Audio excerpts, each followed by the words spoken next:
1 ja start. Kerget jalga teile kõigile, ilusat jõulu- ja jooksuaega ja aitäh veel kord kõigile osavõtjatele, et oli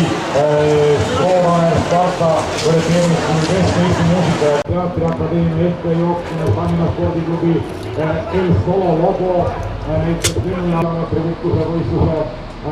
start ja võistluskeskus asub Rocca al Mare koolimaja ruumes kell 14.00 võistluskeskuses võistkond number 48, kui mainisid küll kogu kiiresti peab numbriks mõtlema, aga maratondistantsi võtab järjekordse võidu maas, 7 aastat peaks olema järjest vana aasta heategevuslikul jooksul Tõnu Lillelaid siinkohal üksinduses, väga korralik tempo jooksul. Võistkond number 20 finišeerub, võistkond number 20 tuleb finišijoone täpsportlastega, võistkond on lõpetanud distantsi, võistkond number 45 vahel.